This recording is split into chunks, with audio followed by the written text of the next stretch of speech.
Hey, what's up guys? Welcome back to the channel. In today's video, we have a bunch of stuff to go over. We have multiple different IGN and Kotaku articles covering a multitude of different subjects ranging from crossplay to spotting changes in Battlefield 6. We have a lot to go over, so if you do enjoy the content and want to follow Battlefield 6, be sure to hit the like button, sub to the channel, and swing by stream. I stream every single day at twitch.tv/enders. And for those of you wondering where the podcasts have gone, I just recorded a new one. It will be up fairly soon. Up first, we have some crossplay information coming from an IGN article that interviews some developers. Apparently, quote, Ripple Effect is encouraging players on PS5 and Xbox Series S to keep crossplay enabled in Battlefield 6, even if they, quote, can't promise that there will be zero cheaters on PC. Battlefield Bulletin also goes on to say, in a recent interview with IGN, technical director Christian Buller said Ripple Effect is being extremely aggressive against PC cheaters, but cheaters will always be there since it's a never-ending cat and mouse game. We're doing a lot on the PC side to clamp down on cheating as much as possible. We have a whole team within Battlefield dedicated to anti-cheat, which includes engineers, analysts, who are reviewing things and banning players, and figuring out what the latest cheats are. We have another whole dedicated team at EA to anti-cheat that we work closely with. Then later in this article, there is another statement from a developer with a potentially career-ending last name, if I mispronounce it, so I'm just going to call him Matthew.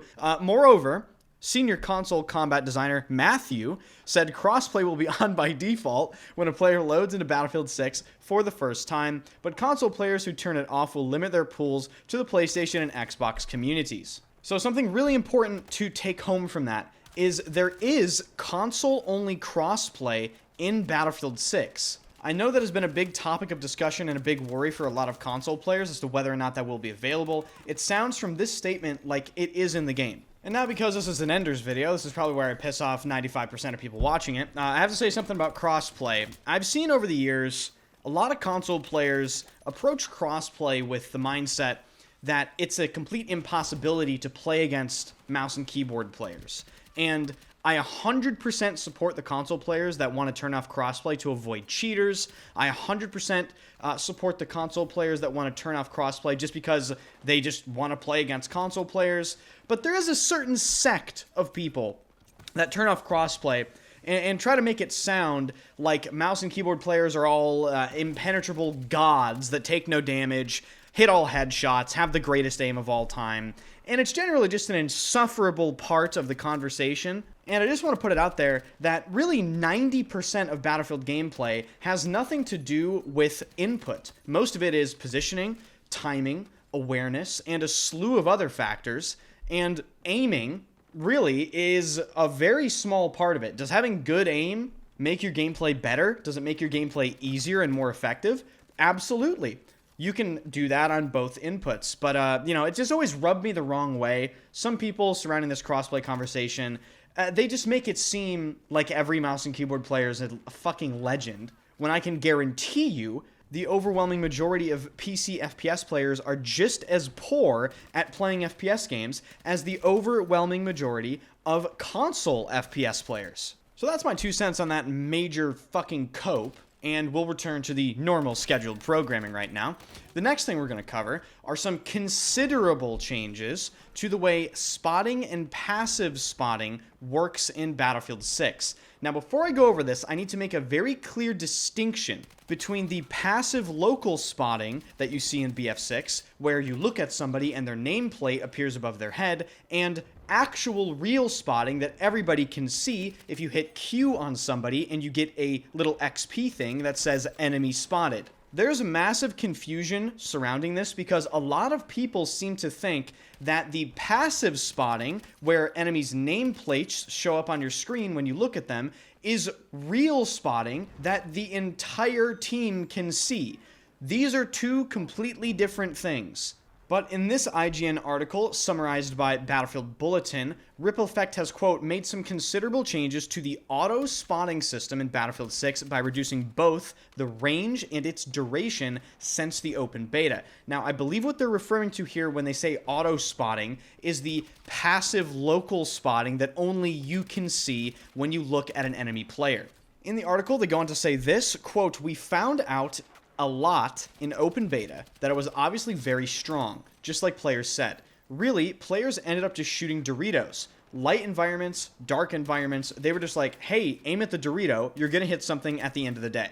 We definitely don't want that for Battlefield, so we've definitely reduced the duration, reduced the range, everything across the board to really hit that system to align it more appropriately with what we want. Again, we want the information. It's important to ping players, but it's got to be an active part of Battlefield. It can't just be a fire and forget sweep across the whole thing and everyone is lit up. That was very apparent in the open beta, so we've made some considerable changes to the system. In terms of strength overall, we've toned it down. I assume that these changes will be received very positively in the comment section because a lot of people were complaining about spotting. We will have to get our hands on the game to actually see how these changes affect things like visibility and just the general flow of everything. I generally think these changes are good, but again, I want to get my hands on it before I really say anything. I will say during the Battlefield 6 beta, the visibility was certainly an issue, and it's a very slippery slope whenever you're messing with any sort of spotting, because if the visibility was already fairly poor with the overpowered spotting, how is it going to be with worse spotting? And I'm not saying we need like the OP spotting. They can definitely make other improvements elsewhere, graphically, just visually, to improve the visibility of the game, but it does make me wonder how much room they have to mess with spotting before things just get like BF5 level bad with visibility. We shall have to wait and see to get our hands on this. And then one last thing I just wanted to cover. This is a very controversial setting that people found during the BF6 beta, and a developer commented on it. It's called Flick Stick. If you haven't heard of this, it is essentially a mechanic they put in the game for controller players, and I believe PC players as well, where you can bind it to a key or a button on your controller, and if you hit it, you will do an instantaneous 180-degree turn. And it's not like sort of a 180, it is a consistent, repeatable, automated 180. And before I read any of this, just the way I think about gaming in general, right? I don't agree with adding anything like this. I don't like automating actions that you can do with your own hands, right? If you want to do a 180, do it your fucking self.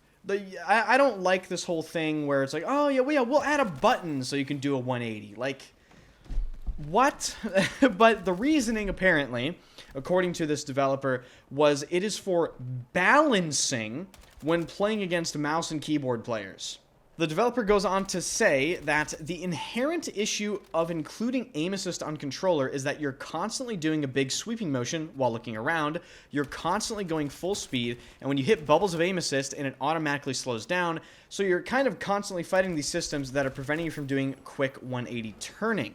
And again, according to this developer, adding this sort of automated 180 flick stick was a huge win that solved a lot of issues. Now, do I necessarily think that this sort of system is going to be incredibly effective in real use? Not really, no. But I disagree with the premise of it. I disagree with the whole baseline idea of offering a bind that automates something the players should be doing for themselves. Let me know what you guys think about that in the comment section.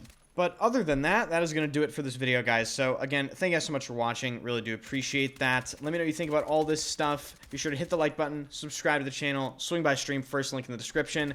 We're officially less than a month away from the release of Battlefield 6. And, man, it's going to feel like a long month, but we've waited longer than this, right? It's been about 7 or 8 years since a really, truly good Battlefield game is released.